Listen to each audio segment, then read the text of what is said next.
지난주 토요일에 서울시 시험이 있었는데요. 같은 날 뭐 7급, 9급 다 봤기 때문에 여기서 하나는 보신 분들이 있어도 두 개 다 보신 분들은 없을 거고, 보셨다 하더라도 또 보셔야 돼요. 근데 문제가 근데 7급, 9급이 난이도 차이가 크게 나진 않는 것 같아요. 보면 그래요. 1번 보겠습니다. 9급부터 먼저 볼게요. 9급에 1번. 원간섭기 고려의 국가체제에 대한 설명으로 가장 옳은 것은 그랬어요. 고려 전체가 몽골의 직할지였다. 그러면 아마도 우리는 쌍성총관부, 동령부, 탐나총관부를 공부하지 않았을 거예요. 그렇죠? 쌍동탐이라고 써보죠. 쌍동탐.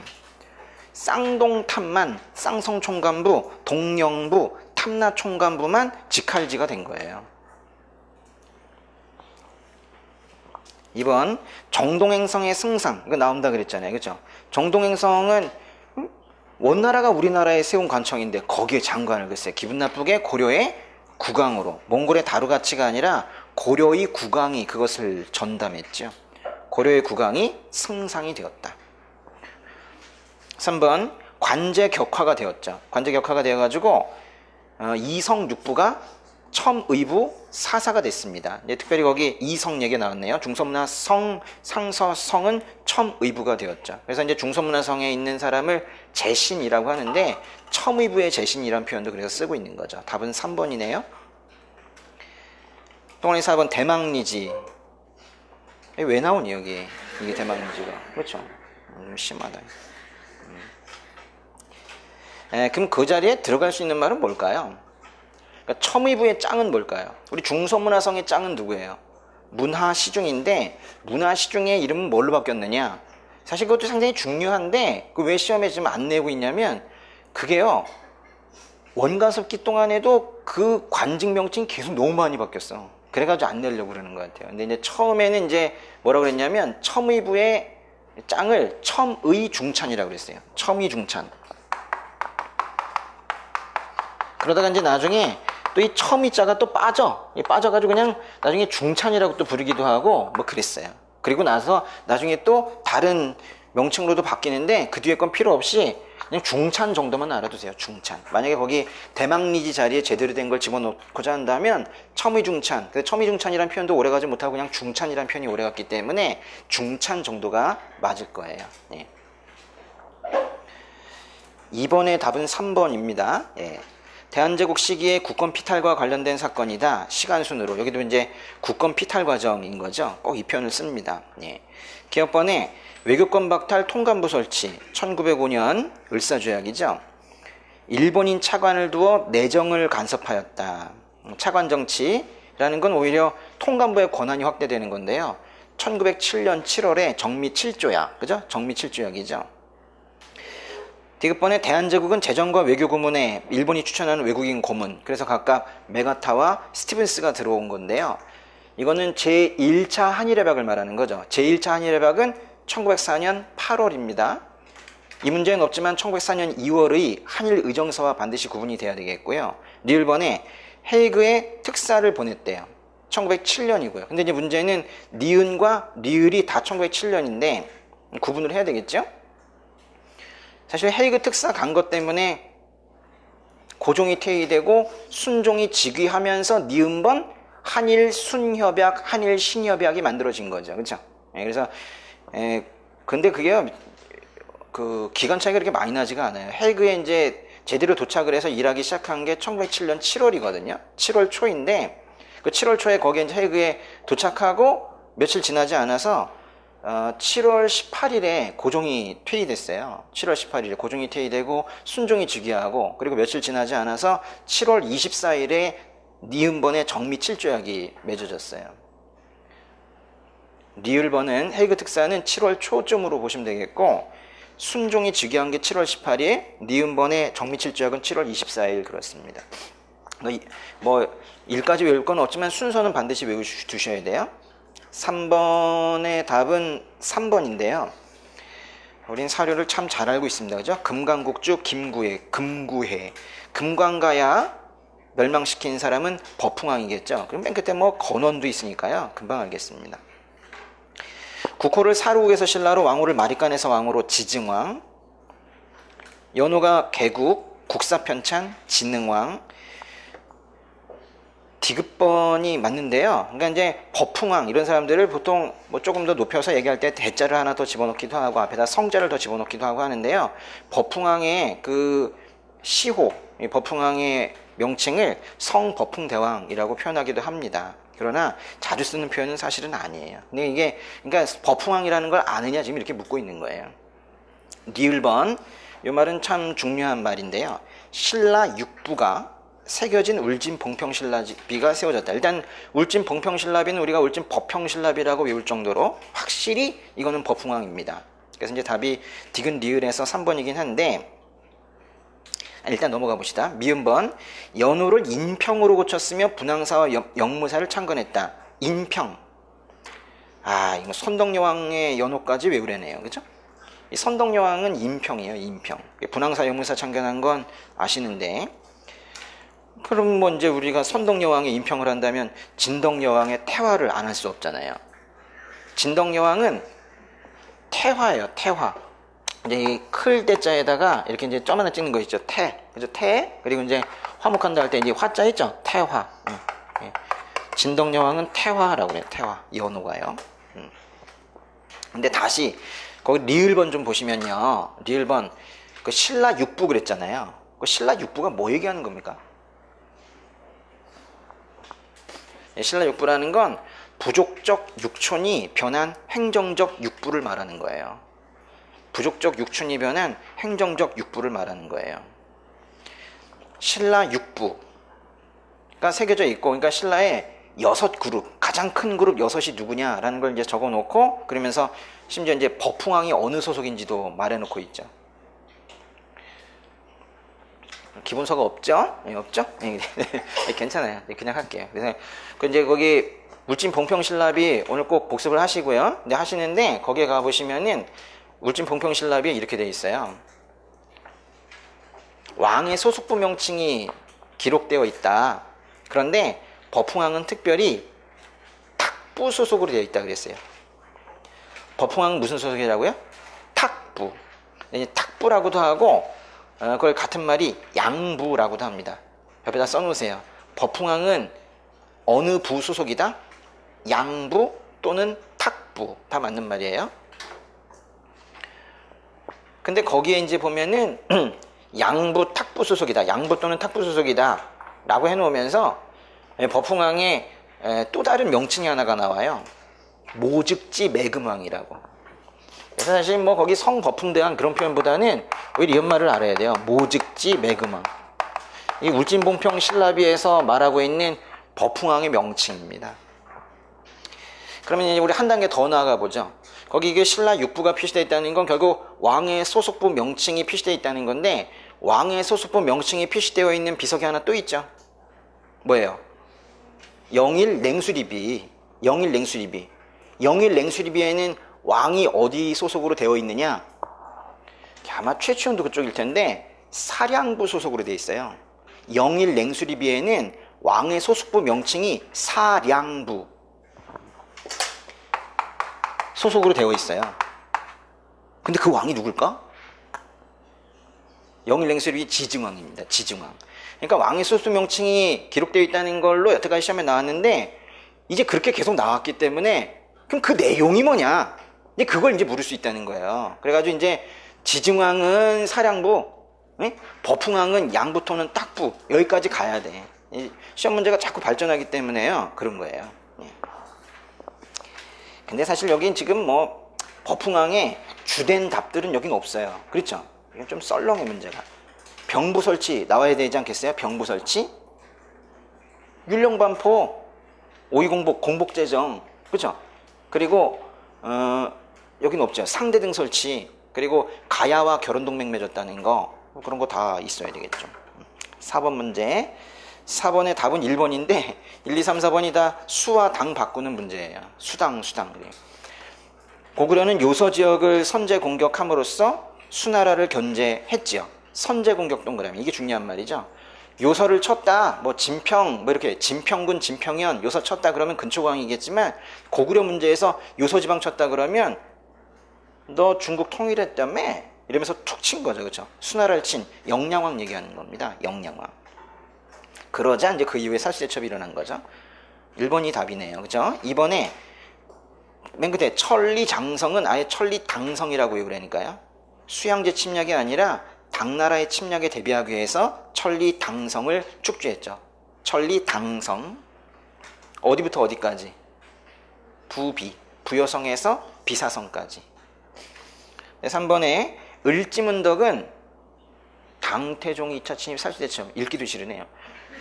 말이 안 되잖아요. 을지문덕은 누구의 침입이에요? 수양제의 침입이겠지. 수양제의 침입을 살수대첩으로 막아냈다. 양만추는 수나라의 별동대를 안시성에서 격퇴했다가 아니라 또 당나라겠죠. 양만추는 당나라의 군대를 안시성에서 격퇴했습니다. 5번 밑줄 친 이것에 대한 설명으로 옳지 않은 것은 첫 번째 문장 보시면은 조선시대에 기본이 된 법전, 기본법전이라는 별명이 보통 붙어 있어요. 뭐겠어요? 이것만으로도 경국대전일 가능성이 높다. 이렇게 하고 풀어야 돼요. 경국대전일 가능성이 높다. 조선 건국 초의 법전인 경제육전. 경제육전이 조선 건국 초의 법전이래요. 경제육전 동그래. 경제육전은 누가 만들었어요? 조준. 태조 때 조준, 영의정 조준이 만들었죠. 그것이 원전과 속전 그리고 그 뒤에 법령을 종합하여 그 뒤에 만들었대요. 만든 통치의 기본이 되는 통일법전. 통일법전 동그라미. 통일법전이 경제육전 아닙니까? 경제육전은 최초의 통일법전입니다. 사실 이게 뭐 거의 한 2번째 정도 될 건데요. 그 이후에도 통일법전이 계속 나오는 거예요. 경국대전에도 통일법전이라는 표현을 쓸 수가 있어요. 네. 또 경제육전과 같이 육분 방식이라는 건 2호 예병 형공으로 나누어서 법전이 나왔다는 거예요. 그래서 각 전마다 필요한 항목으로 분류해서 균정했다. 그랬는데 균정은 오타예요. 이 시험에 오타라고. 그 균정이라고 돼 있습니까?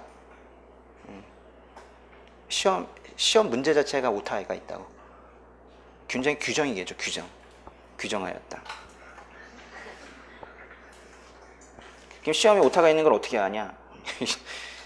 이 사람은 진짜 정말 웃긴 게 그 민족문화 대백과사전 있죠? 그거를 긁어다가 여기다 냈어요. 그래가지고 제대로 긁든가. 이게 좀 상당히 무책임한. 원래 그 사전 그렇게 긁어서 내면 안 되는데 그것도 틀린 것들이 많기 때문에 근데 거기서 그대로 나왔어요. 민족문화 대백과사전을 좀 보셔야겠네. 그죠? 1번에 성종 때 완성이 되었습니다. 경국대전 맞고요. 조준이 편찬 주도했다. 그렇지 않습니다. 조준이 편찬을 주도한 건 경제육전이죠. 그럼 이제 경국대전에는 조준이 참여하지 않았는가? 조준은요 태종 때 죽었어요. 조준은 아주 초기에만 있다가 죽었어요. 그런데 죽은 사람이 만들 수는 없죠. 네. 3번에 2호 예병 형공전. 그 위에 6분 방식이라며. 그죠? 그걸 설명한 것이고 세조 때 편찬을 시작했다. 맞죠? 그래요. 세조 때 시작하고 성종 때 완성을 했죠. 그래요. 6번 1576년 체결된 조일소 조규. 이것이 바로 강화도조약인데 거기에 들어있지 않은 조항이 뭐냐요? 자해치. 1번에 자, 3번에 연해측량해, 3번에 치. 그죠? 네. 자해치. 그렇긴 한데요. 2번이 이제 우리에게 고민이 되는 거예요. 인천과 부산에 일본 공관을 둔다. 일단은 여기서 일단 틀린 건 뭐예요? 강화도 조약에 부산밖에 안 나와요. 그죠? 부산과 편리한 항구 두 곳. 항구 두 곳이라고 나오지 원산과 인천이란 말이 나오면 그건 조일소 주규가 아니에요. 그래서 일단은 이번에 인천이란 말이 나왔다는 것 때문에 일단 틀렸어요. 틀렸고 일본 공관을 둔다. 사실은 뭐 그 제2조에 그 어떤 내용이 있냐면 2조에 이제 비슷하게 뭐 외교관을 보낸다 뭐 이런 것들이 있는데 그것 때문에 이제 공간이 생긴 건 아니고 부산에 또 일본 공간이 있는 건요 그 이전부터 있었어요 또. 이번은요 전체적으로 지금 인천만 빼면 되는 게 아니라 부산에 일본 공간을 둔다는 부분도 이것도 명확하지가 않아요. 그 강화도 조약에 공간을 딱 둔다 이런 규정 자체는 사실은 없어요. 예. 그냥 이번은 그냥 다 틀린 말이다 이렇게 생각하시면 돼요. 예. 7번에 영조의 정책에 대한 서술로 옳은 것을 보기에서 모두 고르면 그랬는데요. 기억번에 형벌제도를 개선해서 가혹한 악형을 없앴다. 이거 은근 많이 나오지 않습니까? 그죠? 그죠? 가혹한 악형을 없앴다. 기억번은 맞습니다. 서울 출신 학자를 검서관에 기용한 사람은 정조겠죠. 디귿번에 균역법을 시행한 사람은 영조인데 뒷부분이 좀 웃겨요. 균역법은 그냥 단순하게 평민들에게 부과하는 군포를 줄여준 것이지 옆에 양반과 상민이 다 내는 건 아니죠. 양반과 상민 얘기 나오는 건 호포제죠. 호포제. 그러면 그건 맞는 말로 바꾸면 어떻게 되겠어요? 균역법을 시행하여 군포를 두 필에서 한 필로 줄여주었다. 뭐 이렇게 해야 되겠죠. 1번에 청계천 준설은 그 영조가 한 것이 맞습니다. 답이 기억 리을 1번입니다. 8번 고려시대 불교문화 가장 옳은 것은 답은 4번인데요. 4번부터 먼저 볼게요. 거기 앞에 향도란 말 있잖아요. 향도 동그라미. 향도 앞에를 전체 밑줄을 쳐보세요. 삼국시대부터 있어왔던 향도. 맞아요. 어떤 사람들은 화랑도 쪽에서 향도가 나왔다고 할 정도니까요. 향도의 기원은 아주 옛날부터로 봅니다. 근데 이 표현이 맞아요. 삼국시대 때부터 왔던 향도, 그러면 괜찮아요. 신하의 결속을 다졌으며 매향 행위는 아직까지는 매향은 신앙적인 행위인데요. 매향 행위는 무슨 신앙에 근거하고 있습니까? 미륵신앙. 예, 미륵신앙. 근데 거기 보시면 그때 내세의 복을 그래서 빌기도 했다. 맞아요. 1번에요. 태조는 훈요십조에서 불교를 강조하긴 했는데 비보사찰이라는 것은 어떤 땅의 기운을 거기를 보호하고 보충해 줄 수 있는 그런 사찰들. 그래서 아주 중요한 그 풍수지적으로 요점인 그런 곳에 사찰을 짓는 걸 비보사찰이라고 하는데, 비보사찰을 제한 없이 늘려? 그러면 안 돼요. 오히려 도선이 말한 대로 정말 필요한 곳에만 지어라 라고 그랬죠. 오히려 제한 없이 늘리는 게 아니라 사찰의 남설방지, 그게 훈요십조의 포인트죠. 지으라는 거예요. 짓지 말라는 거예요. 두 개도 아니죠. 함부로 짓지 말라는 거지. 그래서 함부로 짓지 말라는 거지. 그러니까 오히려 더 풍수지리와 불교를 더 중시한다는 게 거기 보이죠. 2번에 현종대에는 거란의 대장경을 수입하여 고려의 독자적인 초조대장경을 만들기 시작했고, 그러니까 현종이 그러는 거죠. 거란의 대장경을 수입을 해서 거란을 막기 위해서 만드는 거죠. 말이 됩니까 이게? 응? 거란 대장경을 가져다가 거란을 막겠다고 이게 되는 게 이게 말이 안 되지. 응? 똑같이 한번 만들어 보자. 이게 이상하잖아요. 초조대장경 만들기 시작했고, 근데요, 이제 첫 줄에 처음에 거란의 대장경을 수입 아니에요. 이게 이제 나중에는 사실은 이제 이루어집니다. 일단 그 얘기는 나중에 하고, 거란의 대장경보다는 뭐를 받아들이려고 했겠어요? 고려 초니까 친송하면서 송나라의 대장경을 모델로 했습니다. 송나라의 대장경을 바탕으로 송나라의 대장경을 수입하여 그래야 돼요. 현종이 초조 대장경을 만들 때 그 초기에 그것의 모델은 송나라 대장경이었습니다. 그거 좀 알아두시고요. 그러면은 그렇게 바꿨으면 뒤쪽은 맞느냐? 완료한 후 흥왕사 동그라미, 흥왕사에 보관한 건 맞냐예요. 이게 이제 초조장경이 일단 그러면 언제 완성됐어요? 이게 상당히 오래 걸렸습니다. 그래서 이게 현종 때 시작이 되어가지고 선종 때 써보세요. 현종에서 선종이면은 몇 세기예요? 순선헌숙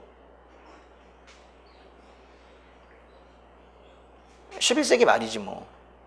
그러니까 그 세기, 그러니까 11세기 초에 시작되어서 11세기 말에 완성이 되었다 이런 뜻이에요. 100년이 좀 안 걸렸네, 그렇죠? 현종이 11세기 초잖아요. 그러니까 선종은 순선헌숙예인 이렇게 하잖아요, 그렇죠? 그러니까 문종 뒤쪽이니까 11세기 말이잖아요. 예. 그런데 그 사이에 문종이 있죠. 그 문종 때 만든 절이 흥왕사죠. 그래서 이제 처음에 이제 그 흥왕사 만들어졌을 때쯤에 초조장경 판각들이 이제 나오기 시작을 했단 말이에요. 그래서 흥왕사에 보관한 거 맞아요. 근데 왜 초조장경이 소실됐을 때 대구 부인사에서 소실됐다고 그래서 부인사 대장경이라고 부르냐고.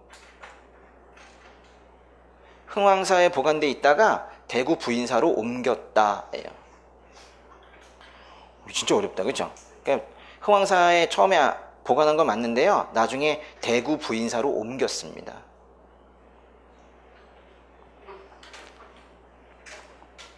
그러니까 거긴 틀린 부분이 거란에 대장경 수입했다는 거, 그거만 틀려요. 그러나 문종 이후에는요, 사실 거란 대장경도 가져와서 그것도 첨주하고 그랬어요. 그러나 현종이 그렇게 하지는 않았습니다. 현종도 자존심이 있지, 이게 말이 됩니까, 그죠? 거란과 싸움에서 거란 대장경을 수입한다. 3번에 광종대 균열은 국청사를 중심으로 해동 천태종, 교종과 선종. 그거는요, 뒷부분을 바꾸는 것보다 앞에 주어를 바꾸는 게 편하겠어요. 뭐라고 바꾸면 좋을까요? 숙종대 의천, 그럼 되겠죠. 숙종대 의천. 그래. 9번. 조선시대 중앙통치기구에 대한 설명으로 가장 옳지 않은 거 찾는 거네요. 예문관, 조선이니까 예 하고 문장 쓰는 곳이죠. 뭐 하는 곳이에요? 임금의 교지, 사명, 임금의 교지나 교지 또는 사명을 작성하는 곳입니다. 교서 작성이에요, 교서 작성. 임금의 교지나 사명을 작성하는 곳. 그 옆에 궁중 도서관리 있죠. 궁중 도서관리 밑줄. 이건 상당히 이제 의역을 해놓은 겁니다. 경국대전의 표현을 의역을 한 건데, 궁중의 도서관리, 원래 뭐라고 되냐면 경적관리라고 그래요. 경적관리. 경적관리는 또 뭔 뜻이냐? 그거는 이제 경서와 사적관리라고 그래요. 경서와 사적관리. 경적관리, 경서와 사적관리, 여긴 좀 더 쉽게 궁중도서관리. 앤드 국왕의 자문. 이렇게 이어지는 거 있죠. 요거가요, 의역을 좀 했지만 구조는 경국대전이랑 똑같아. 경국대전도 책 관리하고 국왕의 자문 이렇게 나오면 홍문관이에요. 홍문관. 요 구조를 외우세요. 구조를. 책 관리, 자문 하면 뭐다? 홍문관이다. 보통 이렇게 표현하죠. 책 관리하고 자문하는 문한기구 또는 문필기구, 문한기구 또는 문필기구라고 하면 홍문관입니다. 그 끝에 학문기관 있죠? 밑줄. 학문기관이 바로 문필기구, 문한기구예요. 그러니까 이건 좀 더 쉬운 편으로 쓰려고 노력을 한 거예요. 이번에 국왕에 대한 간쟁과 논박을 담당한 언론계. 간쟁하면 사관원이고 승정원은 맨 끝에 비서이죠. 위금부는 중대한 죄인을 다스리는 사법기관, 왕명특별재판, 맞죠? 1960년대 정부의 경제정책에 대한 설명으로 가장 옳은 것은 그랬어요. 그 1번에요. 귀속재산 처리법 별표. 귀속재산 처리법. 그냥 귀속재산이라는 말의 동그라미. 귀속재산이 뭘까요? 그러니까 이제 일제강점기가 딱 끝나고 나서 일본 사람들이 갑자기 다 도망갔잖아요. 여기 있으면 이제 불법 점령으로 죽으니까 다 도망갔다고. 이제 놓고 간 게 뭐예요? 땅만 놓고 간 건 아니죠. 공장도 놓고 가고 여러 재산들을 다 놓고 갔죠.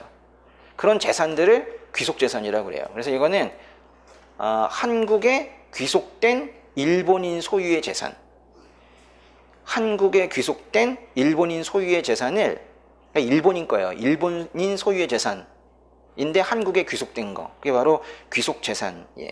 그걸 이제 어떻게 처리해야 되느냐?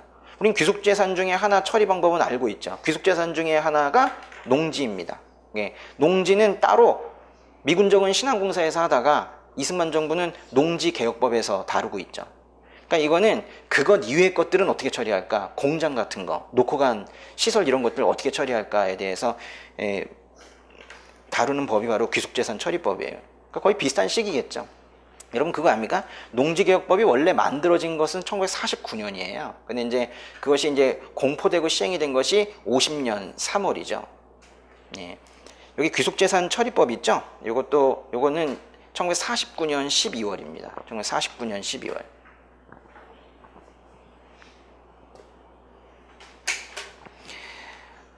(49년 12월이니까) 60년대는 아니겠죠, 그렇죠? 예. 오늘 좀 책을 좀 봤으면 좋겠는데. 예. 없으신 분들은 거기 페이지라도 좀 적어 놓으세요. 638쪽. 예. 638쪽에요. 이승만 정부의 경제정책 부분이 있습니다. 638쪽에 보시면 이승만 정부의 경제정책.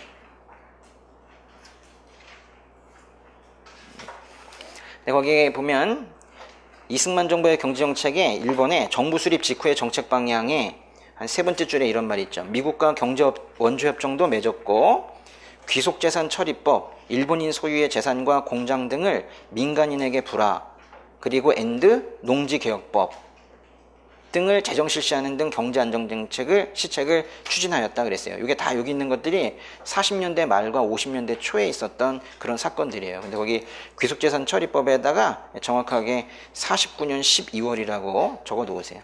사실 49년 12월이기 때문에 사실 50년대로 해도 아무런 무리가 없어요. 예. 10번 계속 보시죠. 10번에 이번에 보시면 한미 경제조정협정은 또 뭐냐. 한미 경제조정협정. 이거는요, 한미 행정협정도 아니고 한미 상호방위조약도 아니에요. 이건 완전히 또 다른 거예요. 6.25가 터졌을 때 유엔 안전보장이사회에서 북한의 침입을 기정사실화하고 물러가라고 그랬죠. 그리고 나서 딱 보니 이 남쪽이 너무 당하고 있는 거예요. 그래가지고 전쟁이 시작되자마자 미국을 위시한 몇 나라들이 모여가지고 회의를 했다고. 그러면서 이제 우리나라랑 협정을 하나 맺은 것이 너희를 도와주겠다. 그러니까 전쟁 중에 지원하겠다라는 거예요. 근데 지원하는데 그걸 갖다가 어떤 식으로 지원할 건지. 그래서 이제 기계나 이런 것들을 갖다 줄 때 우리가 그걸 갖다가 또 우리 쪽에서는 또 어떻게 대응을 해야 될지 이런 것들에 대한 것을 경제조정협정이라고 했어요. 이건 그래서 전쟁 중에 한 겁니다. 전쟁 중. 좀 어렵죠? 미국의 마이어라는 사람이 와서 했다고 해가지고 마이어 협정이라고도 불러요. 마이어 협정. 마이어 협정. 이거는 1952년입니다. 1952년이니까 전쟁 중이죠. 1952년 5월에 있었어요. 3번에 영삼 CD는 우리가 알고 있는데요. 김영삼 정부잖아요. 그러니까 몇 년 되겠어요? 90년대, 1996년이거든요. 96년. 답은 4번이네요. 최근에 요 경제개발 5개년 계획 2차, 3차 그게 연대 문제가 많이 나왔었죠. 62년부터 시작합니다.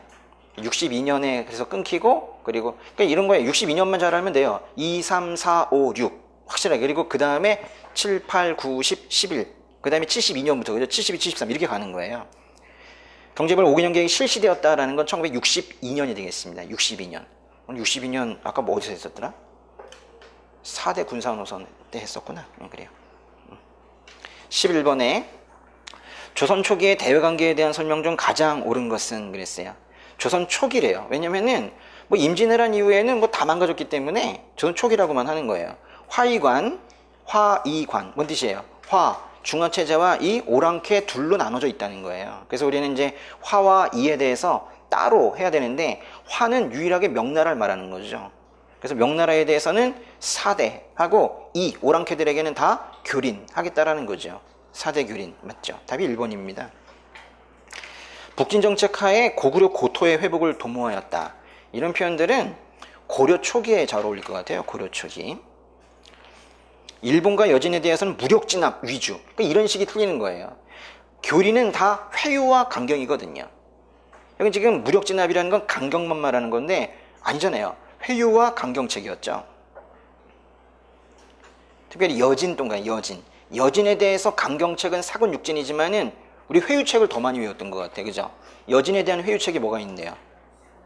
가장 시험에 많이 나오는 건 무역소, 그리고 부평관, 무역소와 부평관. 근데 두 개 더 외우시는데 귀순장려, 조선 사람 되라. 그리고 토관제도. 무역소, 부평관, 귀순장려, 토관제도. 보세요. 이렇게 회유책이 많은데 어떻게 무력진압이라고 하겠어요? 4번 진짜 웃기네. 그죠? 동남아시아 국가와는 교류가 없었다. 있었어요. 그런 말 있잖아요. 류큐, 시암, 자바 등과 조공과 진상 형식으로 교류하였다. 그랬거든요. 먼저 써보세요. 류큐, 시암, 자바, 뭐 인도네시아 쪽 뭐 얘기하는 건데요. 류큐, 시암, 자바 이런 데들과 교류했다 그랬거든요. 동남아시아와도 역시나 교린으로서 회유와 강경으로 했겠죠. 12번 복의 밑줄친 기억에 관한 설명으로 옳은 것은 그랬는데요. 답은 4번입니다. 여기 지금 상당히 사료가 길게 되어 있지만 우리가 중간 내용을 알아요. 신라에서는 사람 등용하는데 뭘 따진다. 진실로 그 족속이 아닌 비록 큰 제주와 중간에 보니까 나는 원컨대 보세요. 원컨대 서쪽 중국으로 가서 세상에서 복이 드문 지략을 떨쳐서 특별한 공을 세워 세상 스스로 영광스러운 관직에 올라보세요. 칼을 차고서 천자의 곁에 출입하면 만족하겠다. 그러니까 높은 관직에 올라서 거기 관직에 올라라는 말 찾아보세요. 영광스러운 관직에 올라, 높은 관직. 그리고 또 칼을 차고서 여기는 골품제 때문에 안 되니까 중국 가서 높은 관직, 큰 칼을 차겠대. 누가 한 말입니까? 설계두가 한 말이잖아요. 설계두. 예, 설계두, 육두품 대표 설계두. 그죠? 그래서 이제 기억번에 아마도 골품이 들어가겠죠. 예. 이거 문제 좀 보셔야 되는데, 그 1번에 보니까요. 통일신라기에 성립했다. 성립 동그라미. 성립은 발생과 같은 말인데요. 통일과 발생 소멸은 전혀 상관없다 그랬어요. 성립, 같은 말 발생. 골품제는 언제 발생했어요? 어떤 과정 중에 발생했어요? 중앙집권국가로 발전하는 과정 중에 성립하였다. 이렇게 해야 돼요. 중앙집권국가로 발전하는 과정 중에 성립하였다. 또 좀 짧게 얘기하면 그 또 하나 있잖아요. 더. 부족통합 과정 중에 성립하였다. 발생이라고 해도 되고 부족통합 과정 중에 발생하였다. 성립하였다. 발생과 소멸을 꼭 묻는다니까요. 그 2번에 보면 국학의 설립에서 폐지 동그라미. 폐지라고도 하고 소멸이라고도 하고 붕괴라고도 하죠. 골품제, 폐지, 소멸, 붕괴 다 같은 말인데 언제? 고려가 건국되면서 중세사회에 들어서면서이죠. 웬 국학이에요. 그죠? 예. 고려 건국이 답이겠죠. 그래서 1번, 2번 묻고 있으니까 결국 묻는 게 발생과 소멸을 묻고 있는 겁니다. 그죠? 예. 그 다음에 3번에 진골은 대하찬 이상의 고위관등만 받을 수 있었다. 진골은 어찌 보면 맞는 것 같이 보이기도 하고 그 말이 흠을 같기도 하고.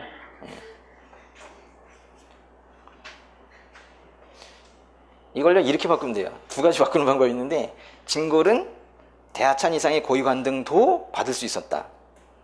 이렇게 하면 될 수는 있죠. 근데 사실 그것보다는 만자 앞에 거를 그 두 개 자리를 바꾸는 게 훨씬 더 정확하겠죠. 대하찬 이상의 고위관등은 진골 똑같은 얘기구나. 뭔지 알겠죠? 관등만 받는 게 아니라 대하찬 이상의 고위관등도 받을 수 있었죠. 그 뭔 뜻이에요? 아래 직급도 될 수 있다는 거죠. 그러니까 이게 진골이라고 해서 무조건 대하찬부터 5급 공무원부터 시작하는 게 아니라 10급 공무원도 될 수 있고 11급 공무원도 될 수 있고 그러니까 대나마도 되고 대사도 될 수가 있는 거죠. 네. 답은 4번인데 그죠?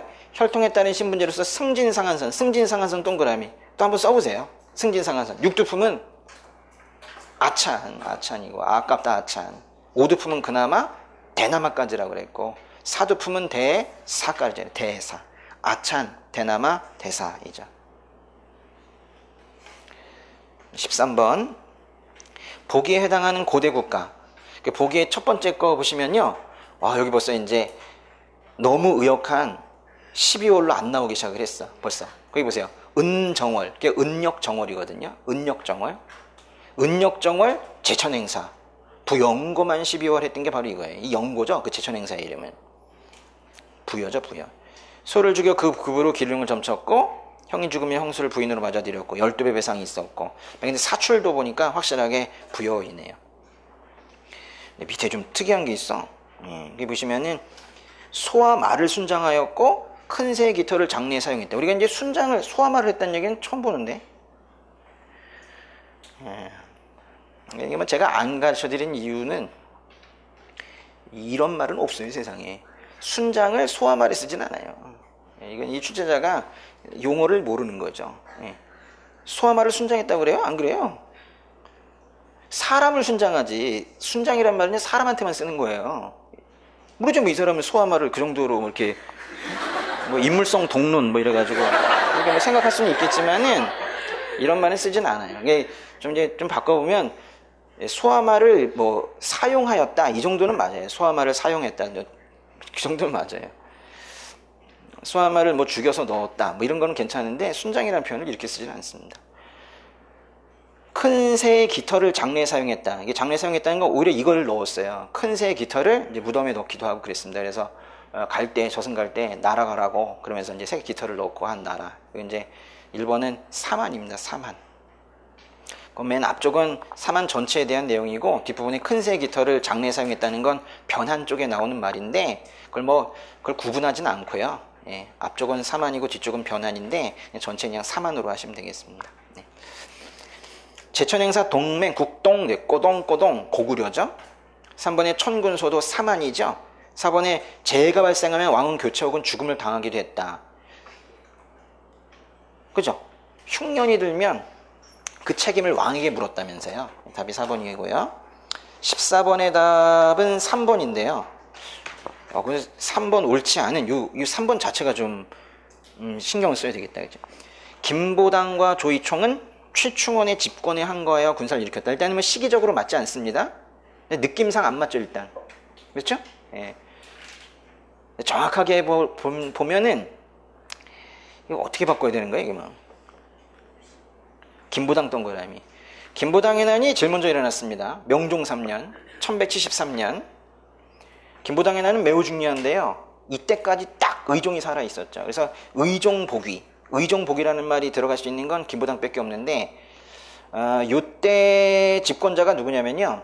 이의방입니다. 이의방. 조이총의 난 1174년 있죠. 1174년 조이총의 난 때에는요.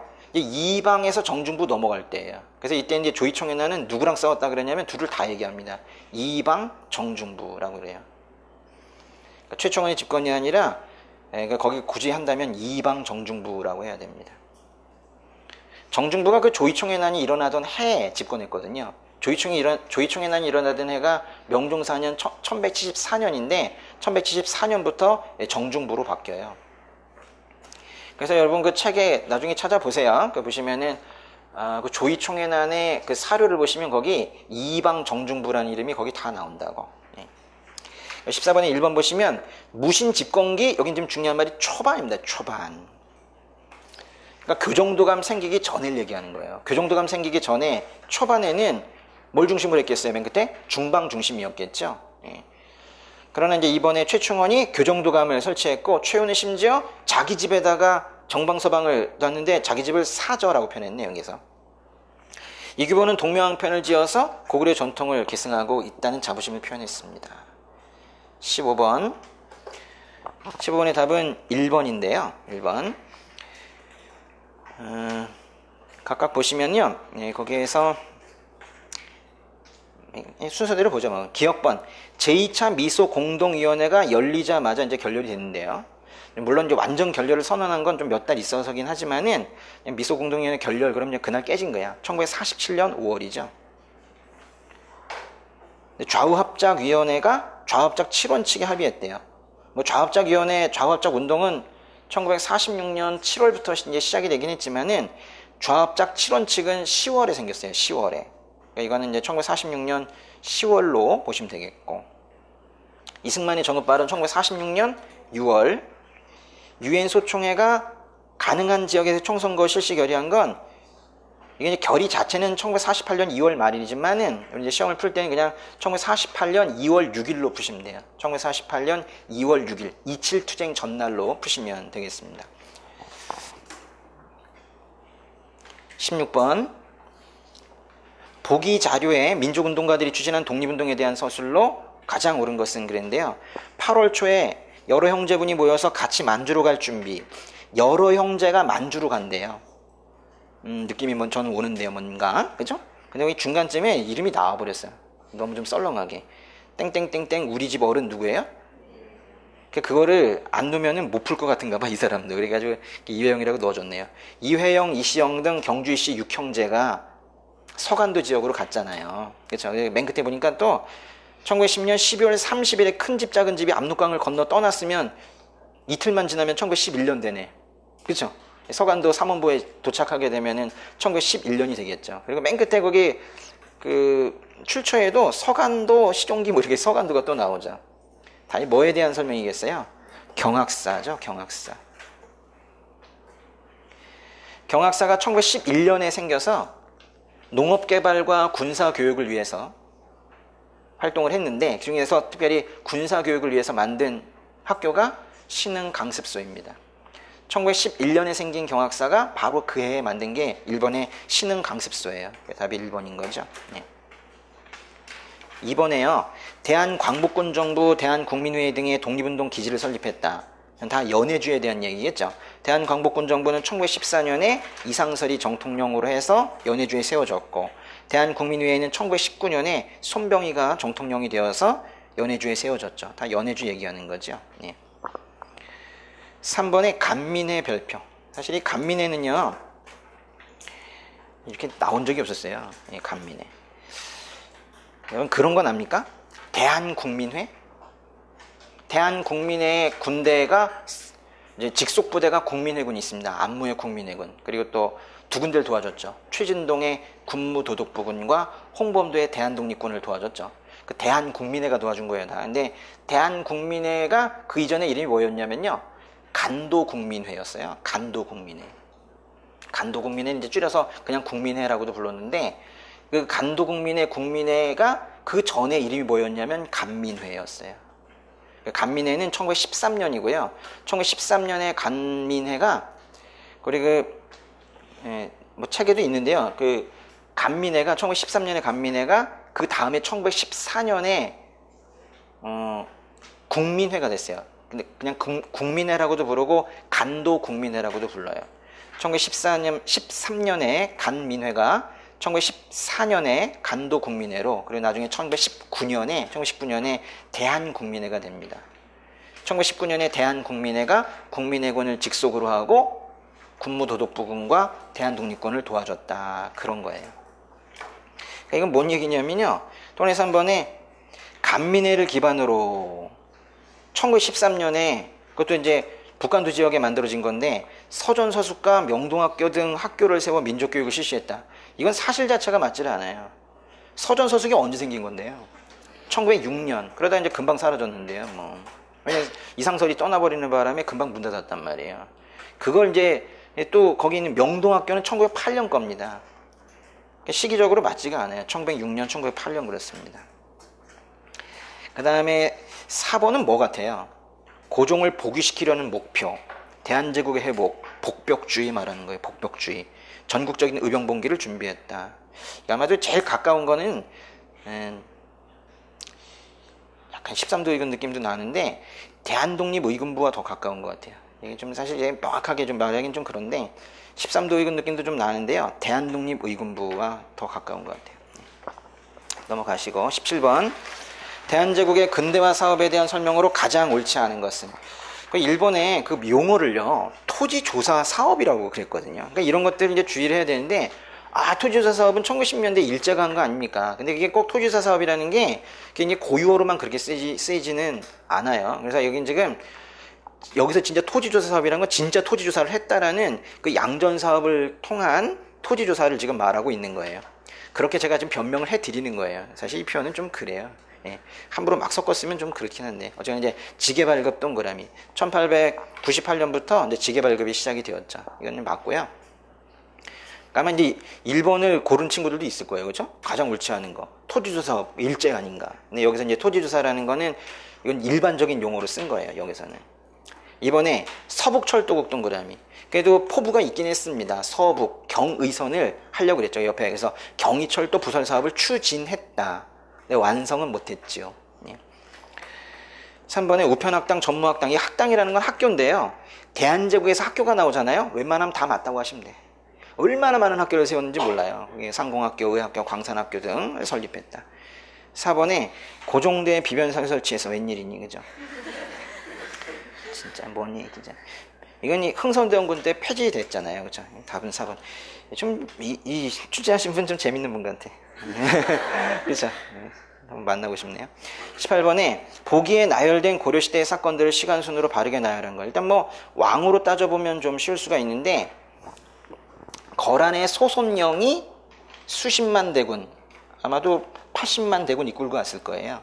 고려를 침입해서 서희가 외교단판으로 거란군의 철수를 이끌어냈다. 이 거란의 1차 침입이니까 고려의 왕으로 따진다면 성종이죠. 노비의 신분을 조사해 본래 양인이 온 사람들을 환속시켰다. 조사, 동그라미 조사. 어려운 말로 안검. 이게 노비안검법이니까 광종이겠죠. 조사란 단어를 알아야 돼요. 그걸 안검으로 바꿀 줄 알아야 돼. 그 다음에 이제 송나라 사신 서긍. 야, 이 사람 요새 아주 많이 나오네. 서긍이 왔다 갔다. 언제예요? 인종 때죠. 인종 때. 보세요. 기출을 잘하니까 이런 것들 다 보이죠.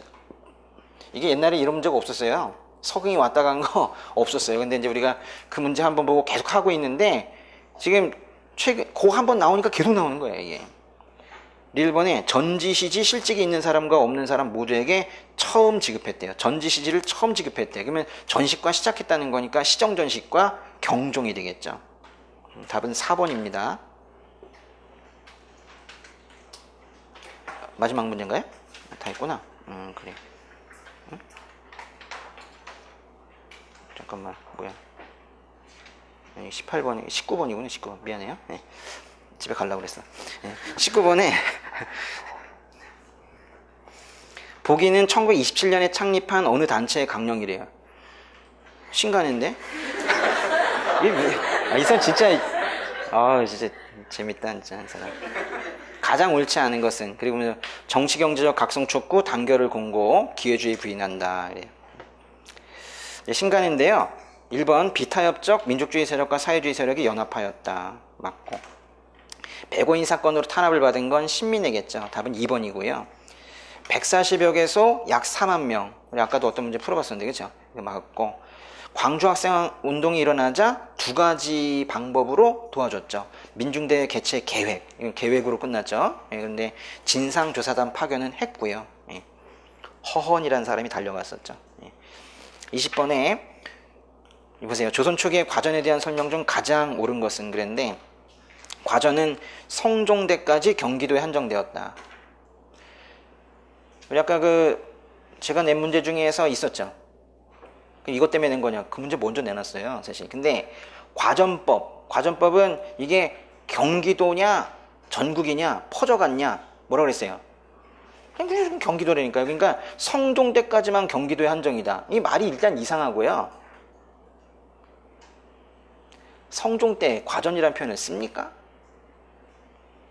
과전법이 언제 없어졌는데요? 세조 때 직전법으로 없어졌잖아요. 그러니까 직전이 과전의 한 종류가 아니라 과전은 뭔 뜻이냐면 과만 있으면은 현직이든 전직이든 주겠다는 거예요. 현직이든 퇴직이든 과만 있으면 주겠. 과전. 과가 1과, 2과, 3과 그런 과예요. 그런데 직전은 뭐예요? 현직에 지금 직을 현재 가지고 있을 때 준다는 거거든요. 그래가지고 과전을 없애고 세조 때 직전을 준 거예요.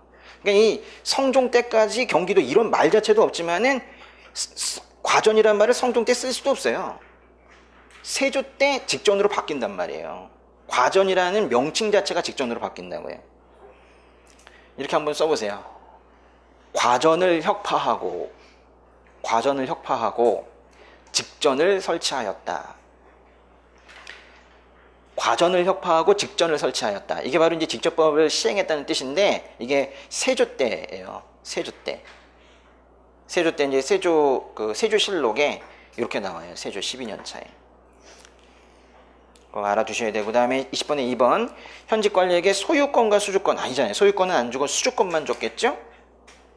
전직 현직에게 모두 주었다. 답은 3번입니다. 처음 시작은 그렇게 했고 이제 현직이 이제 직전법 때 된 거죠. 과전에 대해 상속권 인정해 준 건 아니죠. 그죠? 원래는 안 됐는데 예외적으로 수신전, 휴령전 등의 명목으로 그렇게 세습이 되었죠. 됐습니다. 5분만 쉬었다가 7급도 한번 볼게요.